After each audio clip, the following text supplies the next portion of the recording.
ആരംഭ റസൂലുള്ളാഹി സ്വല്ലല്ലാഹു അലൈഹി വസല്ലമ തങ്ങൾ നിർദ്ദേശിക്കുകയും കഴിക്കുകയും കഴിക്കൽ സുന്നത്തുമായ ഒരു ചെറിയ ഭക്ഷണത്തിനെ കുറിച്ചാണ് പറയുന്നത്. അതിന്റെ പേര് തെൽബീന എന്നാണ്. അതിന്റെ മുഖ്യ ഘടകം ബാർലിയാണ്. പ്രവാചക വൈദ്യത്തിൽ വളരെ പ്രധാനപ്പെട്ട് പറഞ്ഞ ഒരു ഭക്ഷണമാണ് ബാർലി അരി. ബാർലി അരി ഏകദേശം ഒരു ചെറിയ കപ്പ് ചെറുതായി ചൂടാക്കിയതിന് വറുത്തതിന് ശേഷം അതിനെ ചെറുതായി ഒന്ന് പൊടിച്ചെടുക്കുക. നല്ലോണം പൊടിയരുത്, ഒരല്പം. അതിന്റെ ശേഷം ഒരു 2 കപ്പ് പാലിൽ അതിനെ ചെറുതായി ഇളക്കി വേവിച്ചെടുക്കുക. വേവിച്ചെടുത്തതിന് ശേഷം നട്സുകൾ ചെറുതായി അരിഞ്ഞ് അല്ലെങ്കിൽ അതൊന്ന് പൊടിച്ചെടുക്കുക. കൂടുതൽ പൊടിയരുത്. അവയും ചേർത്തി അല്പം തേനും ചേർത്ത് ഇളക്കി ആ ഒരു ഭക്ഷണം നോമ്പ് തുറക്കുന്ന സമയത്തോ അത്താഴ സമയത്തോ നമ്മൾ കഴിച്ചു കഴിഞ്ഞാൽ നമ്മുടെ ശരീരത്തിലേക്ക് നല്ല ഹെൽത്ത് കിട്ടും, നല്ല ആരോഗ്യം കിട്ടും.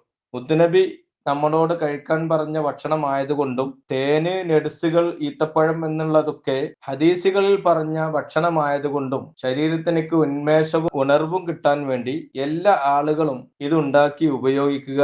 അല്ലാഹു തആല നമ്മളെ ശരീരത്തിലേക്ക് ആഫിയത്തുള്ള ആരോഗ്യം തരട്ടെ, ദീർഘായുസ് തരട്ടെ എന്ന് പ്രാർത്ഥിക്കുന്നു. അസ്സലാമു അലൈക്കും.